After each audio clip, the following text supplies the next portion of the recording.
Thank you. This is such an honor for us, and it's been amazing to come here and see our work at the KMA.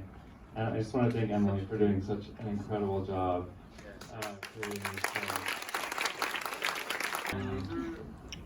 show. These are personality portraits. So I know that's like an odd way of putting it, but it's like, you know, we have a lot of great friends and people around us, and we use these little beasts, is what we call them, to sort of do little portraits of friends or specific personalities of friends, right? So you'd be like, my friend's like wild and sort of funny and like a little transgressive. It's like, how do you represent that in like a literal portrait? It's kind of difficult, and this is just the way we knew how. So we're sculptural humorists, I guess, along the way. So this was the best way we had to do that. Yeah, and for us also,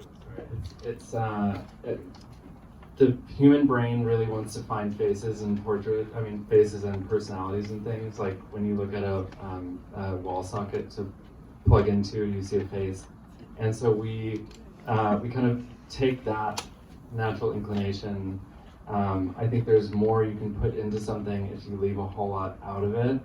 So this is purely gesture and just using the horns and the stance and the type of fur really is what gets a personality across. And for us, that's a cool way to abstract a personality. I mean, I hold a deep belief that any audience any audience with an artist or any creative, that the audience is more important than the creator. And so this is sort of a version of that. You get to project your own thoughts and feelings about a work, right?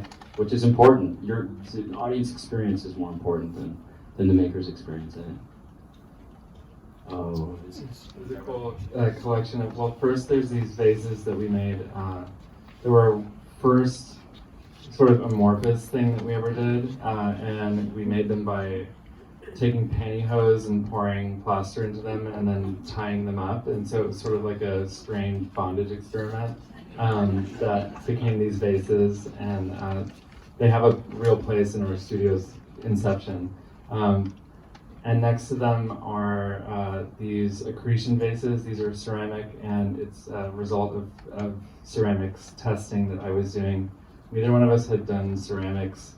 I went to RISD and saw it all the time being made at their in the ceramic studios, and I loved it, but I was afraid of it. And one night I was just sitting there with clay and started brushing a surface, and I was like, if I do this all night long, I'm sure something will happen, and that's the surface that popped out. So, no, it takes a long. Well, the first one was not that great, but they take weeks of brushing, and they sort of are a man-made cave structure.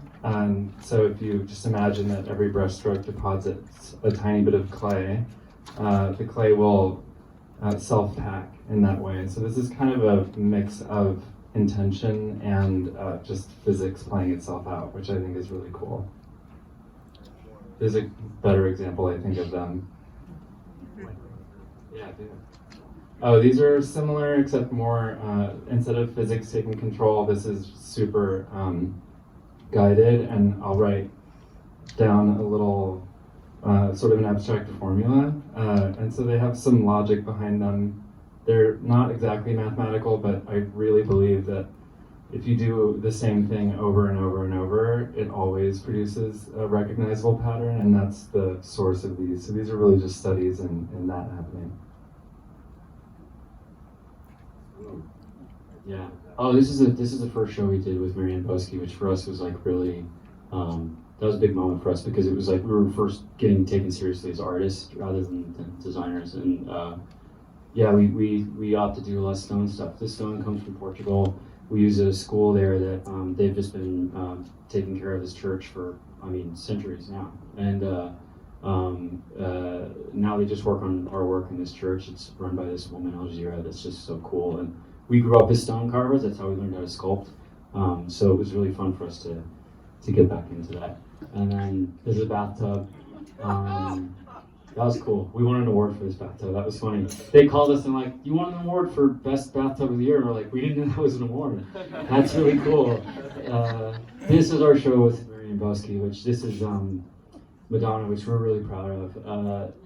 I'm sorry, I'm gonna try to go quickly because this is taking a long time, but like these beads, we started working in beads. We went to South Africa. There was this group of women there that they now call themselves the Haas sisters, and we didn't call them that. They did, which was really a huge honor for us. But we were in Cape Town giving a speech, and we met these women that make these little beaded objects. We bought one for like $60, and we're makers, so we were looking at it. We're like, wow. This took them like 2 or 3 weeks to make this thing. $60 to buy the beads. We were just doing the math. Anyways, we ended up just asking to make about $1,000 a year, $1,500. And I think we were just like, we just gotten off of doing the sex room. We had a really successful show, and we went to Cape Town, and it was just sort of this like major bring down. We're like, we're so lucky to be doing what we're doing. We think we're so cool. And we're in this reality where there's people doing exactly what we're doing, and because of where they're from and the opportunity that they have and who they are, they're making $1,000 a year, and they're supporting 9 family members, and they have, I'm sorry to get all serious, but they have nothing. And I think we were just like, well, we got to do something about it. And so we started talking to them, and we're just like, well, shit, let's just put them on salary and have them experiment, right? We just came in this big wad of cash. We're like, screw it, it'll be fun. And they didn't trust us at first, and they started experimenting and making some wild stuff, like truly wild work. And so we drew stuff for a show, and it did really well. And we set up the structure so that they get like 20% of the sale of every artwork, and we share that with the gallery, so they end up making really like great money for someone living in the West. And it was awesome. It was just really cool. And so this is that community, plus we engaged in another community in Lost Hills with a similar type of project, which is like it's another vacuum of work for women. And it's in the Central Valley, California, so it's right above LA. And it's awesome. I think this is important work. And then kind of like, really this for us is like what we're all about. Like we get to make some like poppy funny shit, and you get to look at it in bright colors, and it's really cool and all that. But then if you want to, you can get deeper into it and be like, oh, there's a reason that they made this. And we've done a lot of like introspection about what art is and what making art is for us, because people don't think we're artists, so we had to think about it a lot. And so we ended up, I think that's one of the main things, is that you're making some kind of social difference with the work that you're making. And we did for real for 20 people, we know that at least, so that was really nice. And substantial, you know? This one's like, praise the Lord, you know? Trees we made. This one we named after Rihanna, Cynthia Rihanna. This is a work we made recently for Boski that we're really proud of. This is all made with naturally felled wood, which is really cool. We came into this huge stock of it. Another crazy wood piece. Here's some sculptures we made. More cast metal stuff, there you go. This guy's crazy. What's he up to? I don't know. There's a bunny. This is going in Chinatown in LA, this guy. Meditating. There's the original, this guy's at Katonah now. Hopefully this is where it wraps up. Sorry, y'all. There's a rendering of it, right? This is it in process. And some lamps we made. There's this here. Those are some lamps we're making, we're excited about. There you go. Right on. Dick and Simon just joined the esteemed company of all of the earlier Himmel Prize awardees. I do have to say, though, knowing many on that list, they're the hippest yet, right? You'll all agree. And you know, for me, beyond being hip, it's also about the timeliness of what they do. Those of us in the room who pay attention to what's happening in the world of creative culture know that the boundaries have been blurring over the years, maybe now more than ever, not just among the mediums of art, craft, and design, but among all mediums. And you have this notion now, not of artists identified with one medium, but rather you have this notion of creative makers who simply know how to take whatever medium draws their eye and attention and use it to create something in a materially cultural way that has power and meaning. And these two do that in a big way. So you've heard a bit about them. what's interesting to me is that they opened their studio in 2010, so they've really been around with a kind of visibility for the last dozen years or so. And if you think about it in the larger picture of the world, they opened their studio just after, do you remember that world economic correction that we experienced between 2008 and 2010? So they launched around that time, and we are hopefully now emerging from the world COVID moment. So there's this kind of bracket around them and their work and the production that you have been looking at in their images, which is bookended by those different traumas. And I think for them it's created a kind of unique lens for the way that they look at the world around them, and a unique lens for our appreciation for what they do. Hasn't been said yet, they were born in Santa Monica, they were raised in Austin, Texas, before Austin became as vital as it is now as a creative center. It was a quieter place. That said, their mother was an opera singer, their father was a sculptor, their much older brother an actor, and you know, how lucky can you be? Who else in the room has that genealogy in their family history? None of us. So what I want to do to start is to have you talk about your early life and what the impulse was early on for you to take yourselves to the world of creative expression.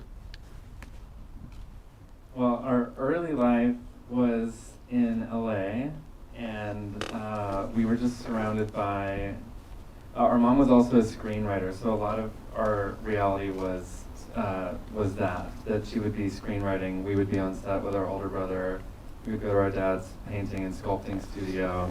Our mom was always singing opera. There were tons of people coming through our house all the time. This pianist named Philip Mall was always in our living room playing incredible piano. So we had a really lucky experience as far as creativity goes. And I think that we both kind of tried to veer away from being artists in a way. I wanted to be a cook and Nikki wanted to be a musician. I guess that's still art. But we didn't want to do visual art. And it's for us, it's as if our parents were lawyers and they wanted us to go to law school. We kind of had to be artists, I think, to fit in. I think we were growing up so deeply in a fantasy that we never realized how to get out of it again, basically, too, which is important for us. You know, like everyone around us was interested in very big abstract thoughts, things that practicality had nothing to do with. And it was kind of, I don't know, it was interesting. It was hard to learn the practical things later, but it was cool. Sorry. No, say more about that, because actually it's interesting. For you, reality was this kind of world of creative expression when the rest of us weren't sensitive to all that. And then by the time you became visual artists, being visual artists had a very different meaning from what it had way back then. Yeah, exactly. I mean, I guess our aversion to doing it was more, we just don't want to do the exact same thing our parents did. So when we came back to it, it felt really authentic, and it happened organically between the two of us. I don't think that's something we ever expected. But in Austin, we had been making these little toys that actually are fairly similar to our work now and trying to sell them at a local toy store. We were always sort of entrepreneurial and always doing projects together. And Austin was a full-on slacker town, very like stoner art aesthetic. I just joked that we're like high-end like Austin stoner art. Yeah, our work is very much an Austin aesthetic, which is funny to think back on because I wanted to get out of there so bad. Now I love it. And but there's this Daniel Johnston painting that says, "Hi, how are you?" It's Daniel Johnston, right? It says, "Hi, how are you?" And it's this like frog creature with two long eyes, and it's something that we use over and over in our work. That specific mural. Childhood is like we're fascinated with this idea of well, sort of like with the Afrix project that we did in Cape Town, where you are putting something in front of someone that looks like a cartoon, and if you want to get deeper into it, you absolutely can dive as deep as you want. And for us, starting with the motif of childhood or the aesthetics that we grew up with, are just such an early, easy access point and always have been, and it's such a common language for us as collaborators that building the fantasy around us the way that our parents taught us, it always starts with sort of that childhood that childhood moment and recognition. So it's 90s stoner art. You know, I want you to go deeper into this, adding dimensions about your being brothers and your being twins. You know, from the moment that I started following your work, and a little later we'll talk about how and why I started following it, really almost at the time that you opened your studio. But you think about other artists who are brothers or twins, and from the first moment I thought of those Chapman brothers, very different story, and that's all about darkness. And then, of course, I started to think about the Starn twins, and whom we know well and who live not far from here, and with whom I've worked in the past. You know, they are all about oneness from the first moment. They are identical, but when you talk to them, it's really always about that notion of oneness from the day they were born. How their work apart had no meaning, only their work together had power, and they have all this documentation, images of themselves as young kids, holding one another's hands while drawing. Now, you are two-ness. You're not oneness, but you're like two-ness that became oneness, and you started together. You went off to RISD, which might have been a traditional path. In the end, it wasn't for you. You got into a band in New York. Your lives started together, you went apart, and there was that moment of coming back together. So talk about that from the early time, the going apart, the returning. We were each other's best friends. We were very much, so Austin was also really safe, and the two of us would just kind of run around unattended a lot as children. And I think that was a lot of it. Yeah. But we developed really opposite talents, and it showed up more when we were kids. It was like I would make phone calls, and Niki would not ever make a phone call, and he got a driver's license, and I didn't. And like it was that kind of thing where we would just tag team stuff. At that time, it was probably maladaptive, because when I got to college, I like couldn't do certain things, and I was afraid to go shopping at the grocery store, for example, which is insane. I was in New York, and I was like, I had to call like a landlord or something. I like picked up the phone, and I was like literally shaking. I was like, how do I call somebody? This is like so nerve-wracking. But so it was. I mean, it's a codependency, but in a really beautiful way, and it's just built into being twins. And we were talking a little earlier, but there's a conflict for twins that I think most of us have to go through, which is the process of individuating. And so we have had moments where we, out of necessity, sort of split off and explore something on our own. But then we've always come back together, and we do both we're both creative on our own also. But as with the other twins, I think our work together is more impactful. And a lot of it comes from the fact that we have such opposing viewpoints, but we trust each other so much, and we value each other's opinions so much, that it's possible to bring together these two opposite things in a way that really couldn't have happened otherwise. I mean, it's strange because I think the magic of our studio lives inside of compromise, which is a weird pocket to be in. And there's like the story of like the godlike individual artist that's so much smarter than everyone, and like I'm a genius and I can do this. And for us, it's like the more we're open to not doing it singularly. Like if I'm open to not doing it my way and listening to Simon, it's going to end up being much better. And it's funny because we've had moments where we butted heads and we really believe differently about certain things, and it's like the older we get, it's gotten much easier to sort of fall right into that pocket and like give each other space to find the way that we need to make work. Yeah. But yeah, compromise is a big part of it, and I think it's why we end up collaborating with a lot of people too, because we're very good at absorbing ideas, taking many things into account, and then it's like two heads are often better than one in a real way. For us, absolutely. We can't make work as good as we do when we do it together, so it's really nice. You know, it's funny, I'm not sure I would use the word compromise, because in a way that might weaken what actually happens from the process that the two of you go through. You know, your openness to taking opposing points of view and somehow bringing them together so that creative energy produces an incredibly resonant result. You know, if you look at the political world today, you've got plenty of opposing points of view. They don't know a process like the one that the two of you engage in. And what's interesting for me is trying to think back to 2010 when you opened your studio, when you decide to sort of stop leading divergent lives and you decided to come back together and to create a place for engagement between the two of you. And irreverence has always been a piece of your work. Each of you, even with your differing perspectives, has a kind of cherished embrace of irreverence.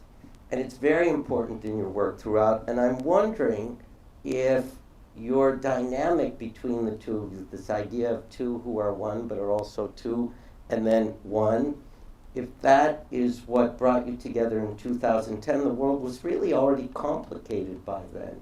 And it was about irreverence as a way to look at social turmoil and try to produce creativity out of that. I mean, I think, even if it's cool that you're talking about 2010, and it's true, it's the first time I've actually discussed what that was like, and where I don't think we really discussed that in terms of our art practice, but I think for us it was just like, still now, our studio practice was all about independence, and that we knew that we could do it together, So meaning, like, I remember I had a job where I had like a 401k and all this stuff. Simon had a very different reality where he was like, I'm not trying to. He was sleeping on a goat skin in front of a fireplace in someone's living room, and because he had this like super bohemian lifestyle. It's funny we sort of switch places, but not exactly. But conservative. but like that time was really hard, and I think it's like we could work for someone else forever, or we can take this moment to like assert our independence. And I think the thing is, like, even still now, we actually had a conversation in the car about this just a second ago. And if I can like go to Simon, like, I have this idea, and is it any good? And he's like, yeah, that's a fucking rad idea. Let's do that. That's so cool. I don't care what anyone else thinks. If Simon agrees that it's a good idea and he wants to do it with me, we'll go jump off a cliff into whatever situation and like figure it out. Kelly's watched us do that before, and it's like I think that's like 2010 was kind of like that starting business then. Pretty bad idea, I think, but we made it through it. It was totally fine, and in fact, we flourished. And I think like now we're sort of in that similar situation where it's like it's doing so well because if you can stand the trial by fire and you can be thankful for the opportunities that lie inside of the insanity of it all, like we're going through a relatively large reinvention of the way that we work with each other and with everyone else around us. And it felt really scary and negative for a moment, and now it's becoming so much more positive than anything we could have hoped for before. And I mean, this is a theme of our life too, is that rough moments like that are very fertile. It's fertile ground for something, and if you can make it a good thing, even better. But we were living in LA at a time when it was before. It was a big city, but it's before everyone started to come out to LA.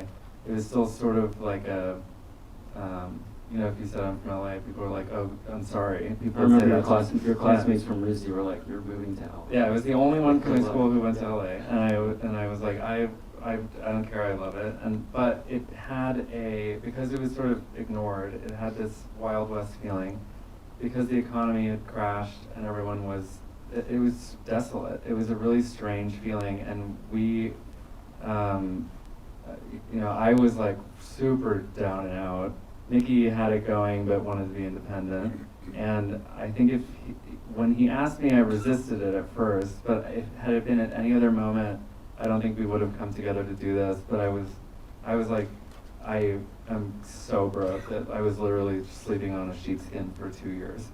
Which was crazy. I remember like Simon would be asleep from having a crazy night the night before, and I would be like knocking on the door, and our friend Star would come out and be like, "Hey babe, it's like 10:30. Like we're so asleep." I was just like, "Simon, get the fuck up!" It was just like I lived in like a hippie flop house basically. It was really crazy, but we felt like we could do anything. There was nothing there were no standards to live up to. No one was paying attention. No one Everyone cared, was which is stressed pretty about cool. money. No one cared about LA, so we were like, this is a great moment to do whatever we feel like doing. A moment, and we're going to stick with this thing about 2010 and then 2018-19, which was sort of a time still of great prosperity before COVID shut us down and the struggle we've had since then. And in my mind, this actually, even as you were going through your images from early work to present, I was thinking about this time in our recent history. But I want to stick with 2010 for a moment, because why did you come on my radar then? We had a couple projects, like just kind of out of nowhere. Donatella Versace asked us to do a big project with her, and then what else happened? We signed with our first New York gallery then, and so we started selling work in like a group show, and then we had a solo show later there. It was design specific. That kind of happened all at the same time, which was for us was like, what? Like we went from zero to, because I remember we were like basically carpetbagging, like a little Trader Joe's satchel with like some material samples in it. We hadn't made anything. But you were also about obsessive creative production, production, and We were you know. fabricators, yeah, before we were So artists. here's for a little magic. In 2009-10 at the Israel Museum in Jerusalem, we did an exhibition called Bizarre Perfection, and it featured Liza Lou. And it was, we actually brought Liza Lou's kitchen to Jerusalem. We brought Liza Lou to Jerusalem. And it was stunning, and the show was about 3,500 years of labor intensity and meditative intensity in producing craft in cultures all over the world. And bringing all of that together and understanding that that was supposed to be about these notions of awe, admiration, and disbelief, that you could produce work like that. And why would you do it? And you know, for Liza, it started out as meditative. And Liza, for those who don't know about her, is from South Africa, then went to Los Angeles, and her life resonates between South Africa and Los Angeles. She went to South Africa. She found groups of women in social and economic need who could do beadwork for her.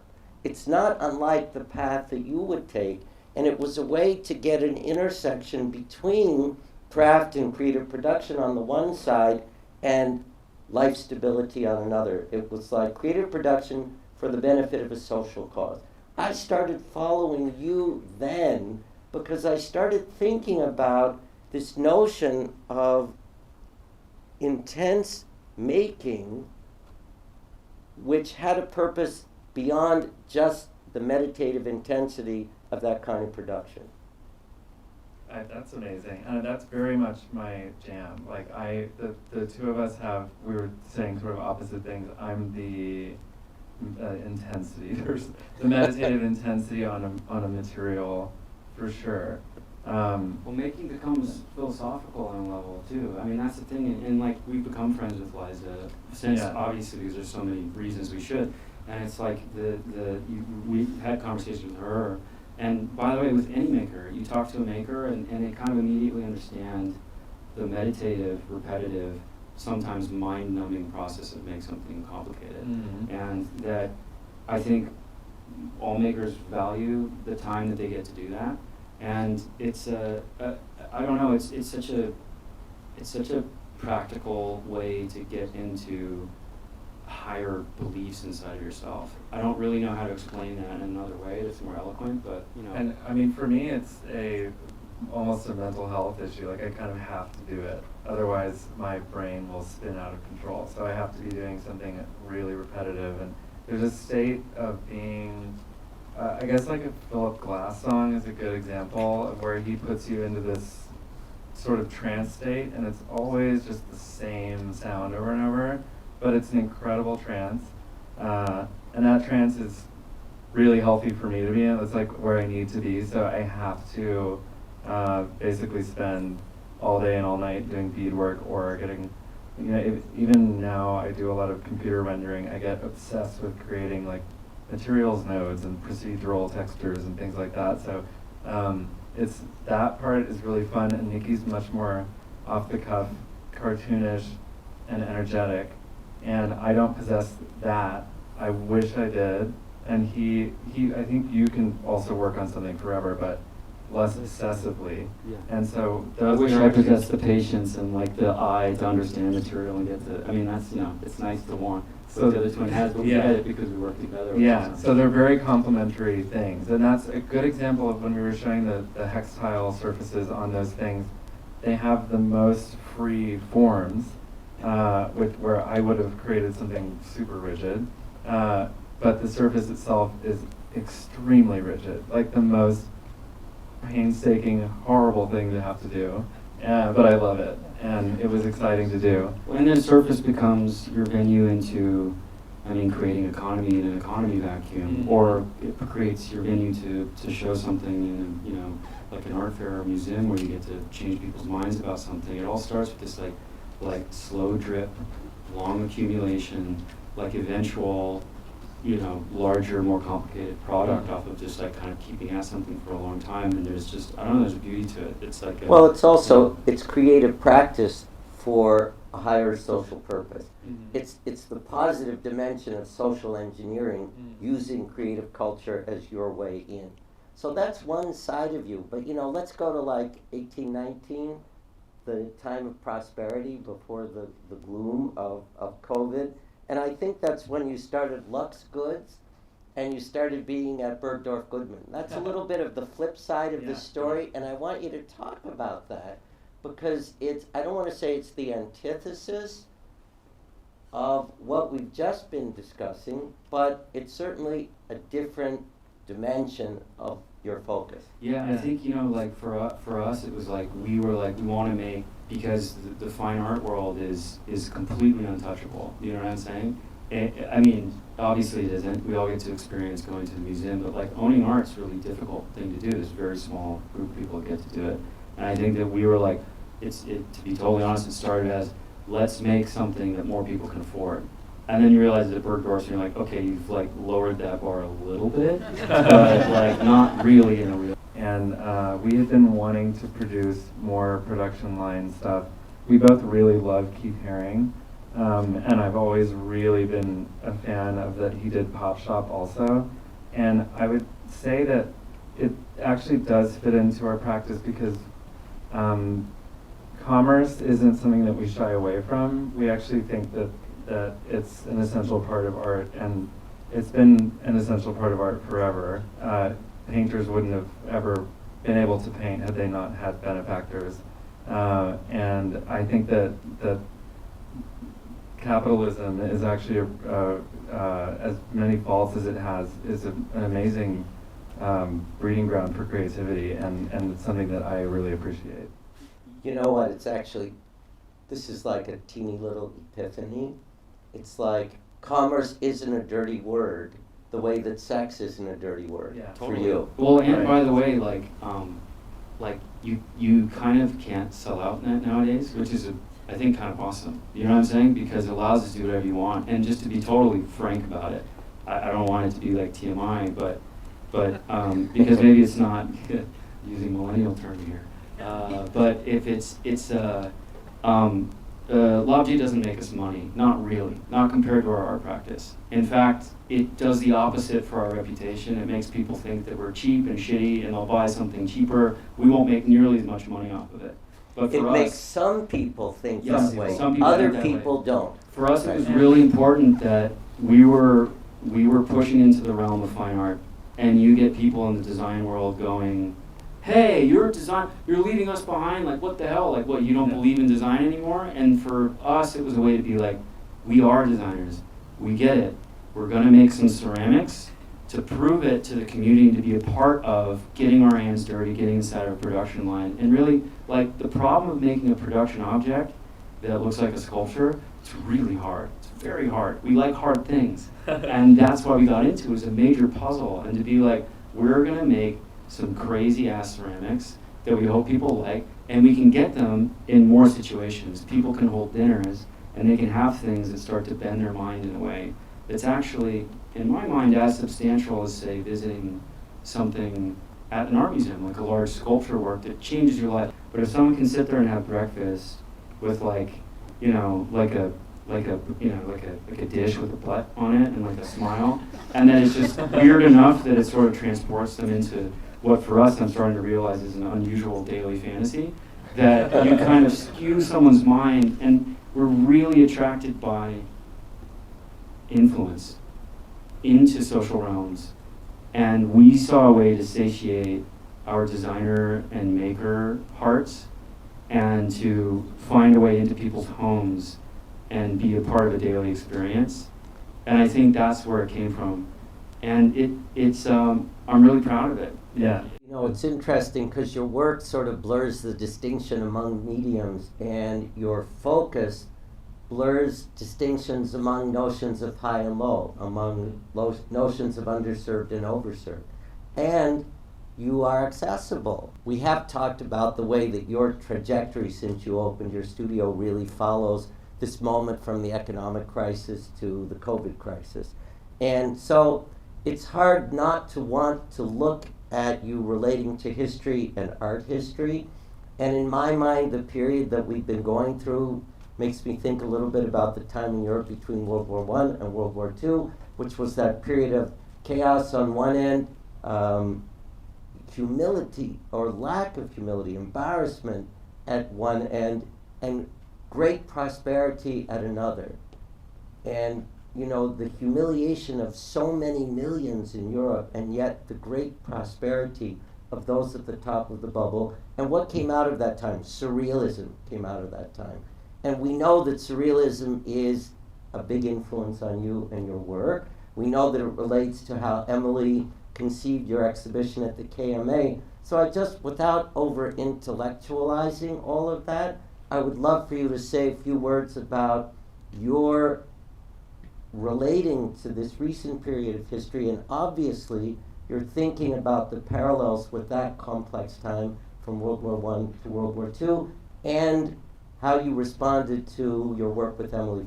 Like in the 80s, I feel like humility didn't enter the picture for success whatsoever. Maybe the 90s was something like that as well. Maybe it did, I don't know, we didn't live through it. But nowadays, if you take a knee, if you approach your practice, whatever it may be, through humility, you're so well rewarded for it. We're so lucky to be at a period of time where you go like, hey, it feels so good to be like all of us. What about all of us together, right? Whoever's in this room, let's make this together and let's make it a thing, and then let's also like not say it was just one of us, let's say it was all of us.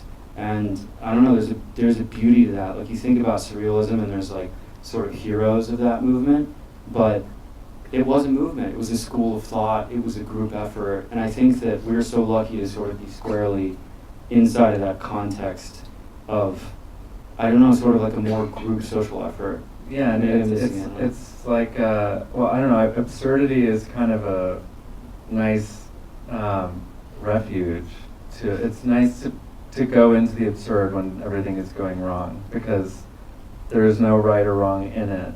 And everything, like when the economy is crashing and we're just starting out, and we can take refuge in the absurd. And in that world, everything is okay. And it's a really rich place for us to create from. If you're operating in the absurd like that, even when COVID comes around, you're able to weather some force majeure and come out the other side not having been too defeated by it. I mean, our studio nearly collapsed as a result of it, but we weren't creatively defeated, which is important. You know, it's so interesting listening to you, because the motivations for Dada and Surrealism were all the crazy things happening around you, and it wasn't about absurdity, but it was about awareness and self-awareness, and the motivation wasn't commercial success. Yeah. So preserving all of that can have a lot of meaning now, and it'll have meaning for what you continue to do in the period that follows. I just want to thank the two of you. It is so much, it's really fun talking to you. Thank you very much. Thank you so much.